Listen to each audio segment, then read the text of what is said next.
My wife and I often talk about those days. We never did get much of a chance to thank you and your outfit for liberating us. I'll never forget the first day you arrived at Santo Tomas. How'd your outfit get there so soon?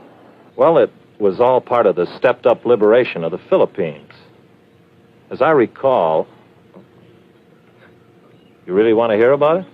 Yeah, I sure would. Well, as I recall, the GIs had taken Leyte and landed on Mindoro, the island directly south of Luzon. So my outfit and a lot of others were ready for the main event. We hit the beach at Lingayen Gulf, about 100 miles north of Manila. We thought we'd be moving right into the teeth of Jap resistance, but we were wrong. That was to come later.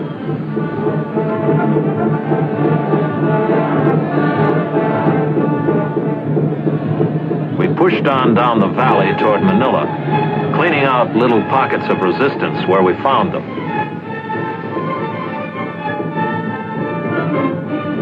Out ahead of us, Air Force and Navy planes were softening up the way.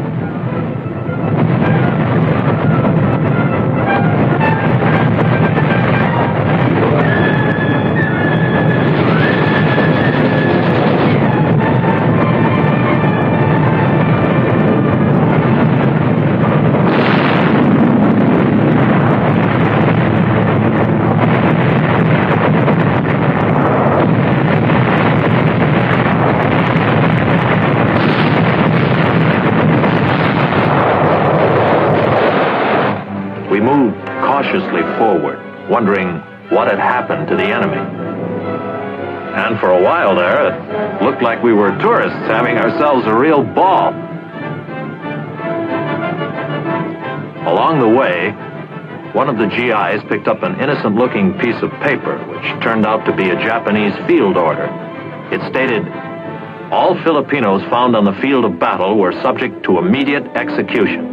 This applied to all Filipinos in Manila. Filipino guerrillas brought in reports that American and Allied prisoners were starving and being mistreated in the city. So we stepped up the pace in the outskirts of Manila and finally established contact with the enemy. But we soon lost it, and we realized that the Japs were withdrawing to the heart of the city. At Grace Park, where the monument stands, snipers took pot shots at us and slowed down our advance somewhat. And the only satisfaction I recall here was that my outfit was the first to enter Manila proper.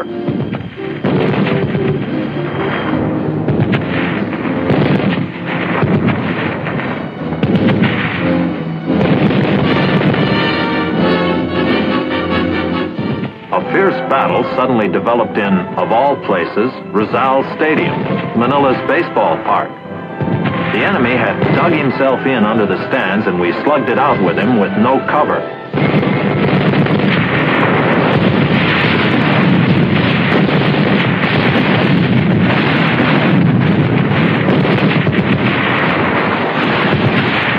Rizal Stadium, a baseball park.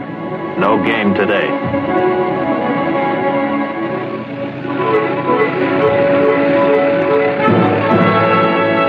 We raced into the University of Santo Tomas and liberated, along with you, hundreds of American and Allied internees. It had been 3 years since this pathetic group of prisoners had seen a free American or a square meal.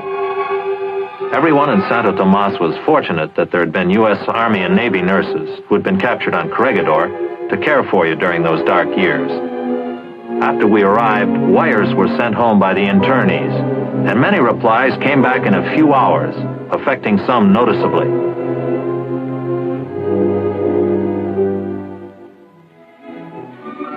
But for everyone, the liberation was a big celebration party. Kids who'd had no toys for 3 years now had giant-sized ones. And all of us were discussing how wonderful it was that the nightmare was over, at last.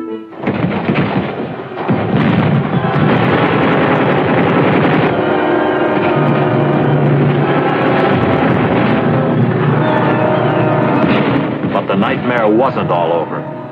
The enemy started shelling us at Santo Tomas. We saw internees who'd survived the 3 years as prisoners killed by the incoming fire.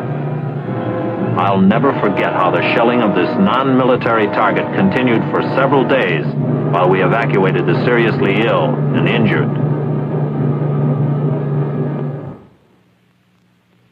Finally, the shelling of Santo Tomas let up.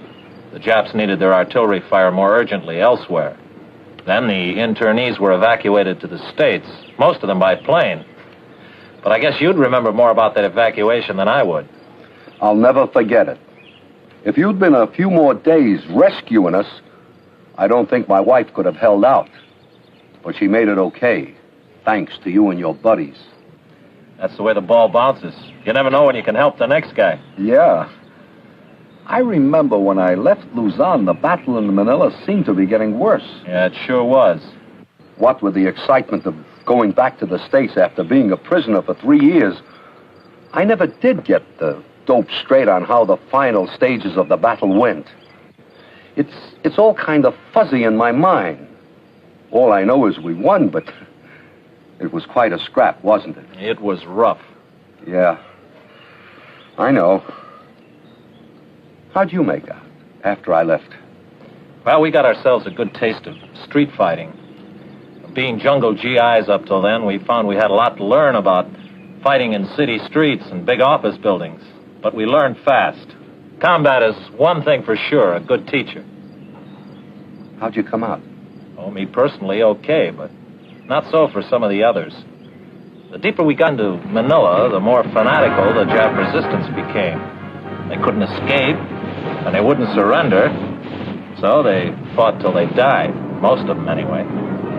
Our casualties were heavy. And the more we moved into the heart of the city, the more the enemy took advantage of the huge government buildings for defensive positions.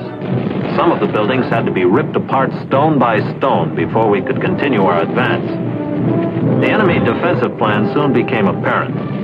He was fighting delaying actions to allow his troops to cross the Pasig River, which cuts Manila east and west right through the middle.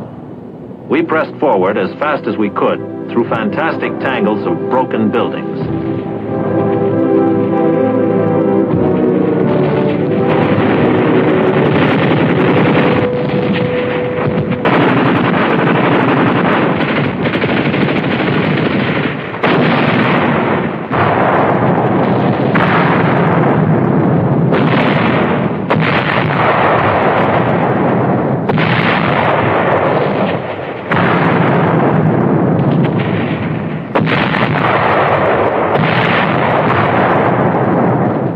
After each Jap unit crossed the Pasig River, a bridge was destroyed, leaving one less for us when we reached the river. Our troops found out the hard way just about all there is to know about street-to-street, building-to-building combat. And the more we learned, the faster we moved, denying the enemy the advantage of a leisurely withdrawal. Those Japs who couldn't pull back dug in and fought till they died. Many Filipinos braved frontline fire, handing out cigars or candy to show their gratitude to us.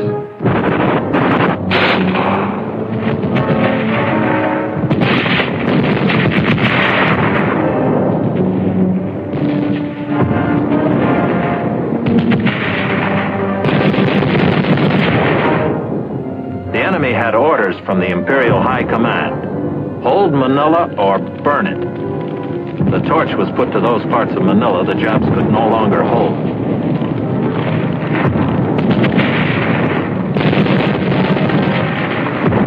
Barrels and drums of gasoline and motor oil were detonated by the Japs inside buildings from one end of Manila to the other. And through all of the inferno, the GIs kept up the initiative, carrying the attack forward toward the Pasig River.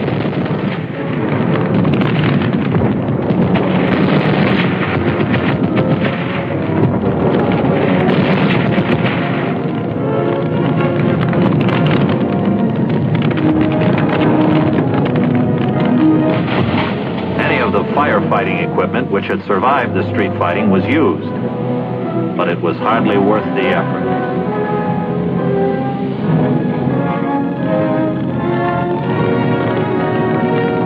The fire gained momentum, burning city blocks at a time. consuming everything in its path that would burn, and it seemed to reach its peak of destruction at night.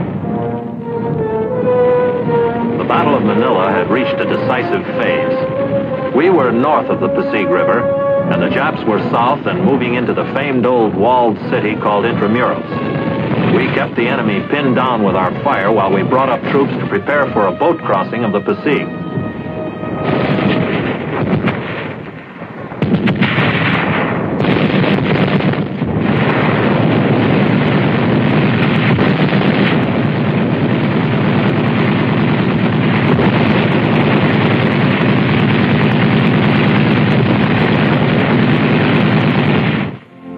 Several times we saw General MacArthur supervising the direction of battle. At one moment he gazed out across Manila Harbor at an island of rock called Corregidor. No doubt he recalled how the Japanese had attacked the Philippines in December 1941.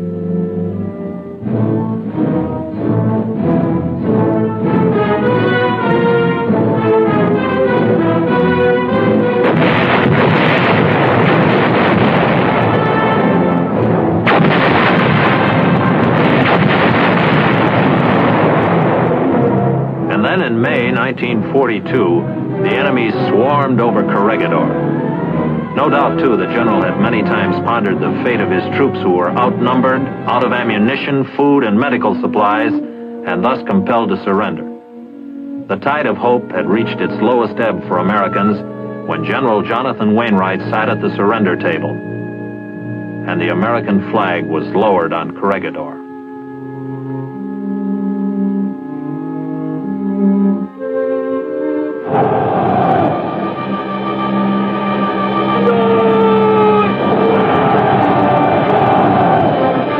One thing General MacArthur wanted more information about: the condition of the prisoners taken on Corregidor and elsewhere in the Philippines. The word had gotten around about the death march, the forced march of the American prisoners by the Japanese, which caused many to die. These were the troops the general had in mind when he returned to the Philippines. The general had all of those depressing memories of 1942 to consider while he directed the battle in Manila 3 years later, during February 1945. An isolated pocket of Jap resistance developed in Manila's city prison, called Bilibid. Filipinos brought in word that American prisoners, many captured on Corregidor, were being held in Bilibid. We stepped up the attack and raced toward the city prison.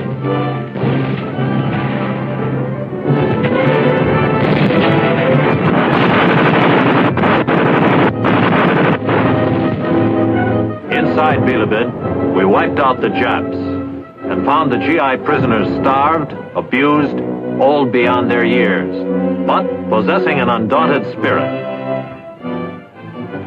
They lined up for chow with a 3-year appetite. These were young fighting men on Corregidor. Now they were no longer young, but they were alive. While the battle raged on, preparations were made for an aerial invasion of Corregidor. For Manila could not be secure without Corregidor in our hands.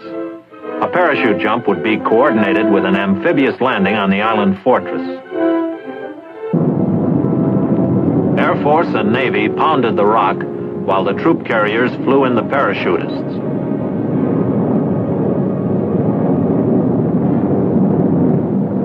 And when the drop zone on Corregidor was lined up, there was nothing left to do but jump.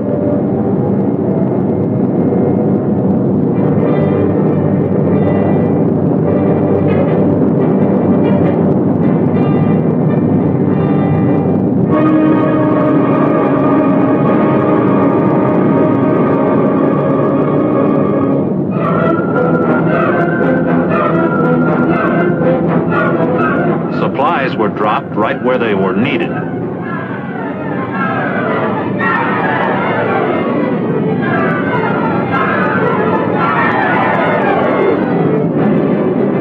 While the parachutists seized their objectives on top of the island, an amphibious task force hit the beaches.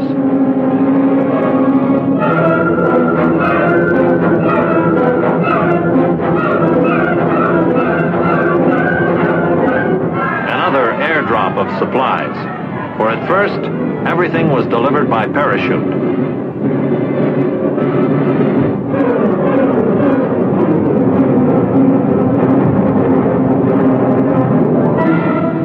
Although Corregidor was lightly defended, every Jap there fought a fanatical battle. While the island fighting continued, the battle in Manila was going into the final phases.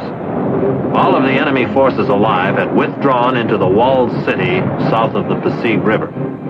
Now the Japs literally had their backs to the wall. They couldn't escape and wouldn't surrender.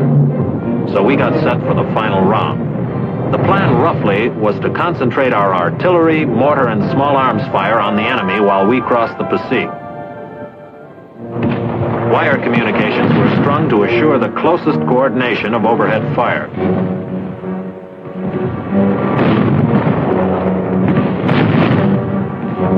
Finally, when everything was all set, the order was given to commence firing.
Lined up assault boats and amphibious tracked vehicles and then made the first river crossing attempt.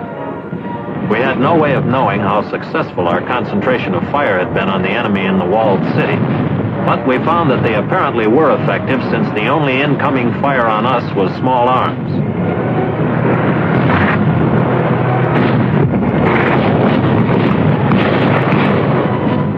Soon we were pouring across the river, getting established on the south side and moving toward the closest wall of the walled city.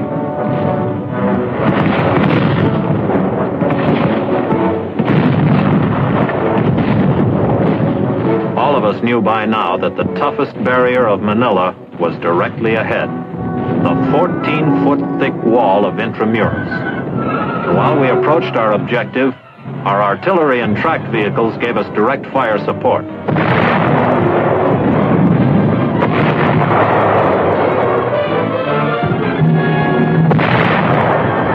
Between the river and the walled city was an open park area. And as we moved over it, we realized that this was the first open spot we had crossed since the Battle of Manila had begun.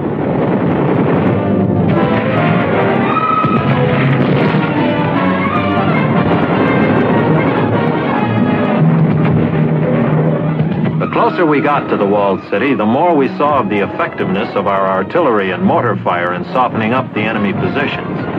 Filipinos willingly pointed out prepared defensive positions of the enemy.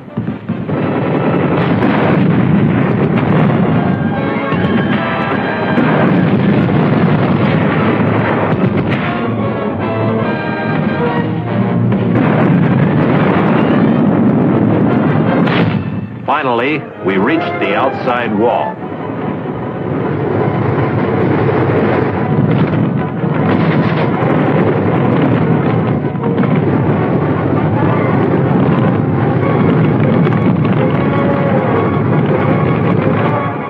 It took a great deal of probing to find the proper place to make the assault. For breaching this fortress was no easy matter regardless of how much artillery we had poured into it. But we finally cracked it.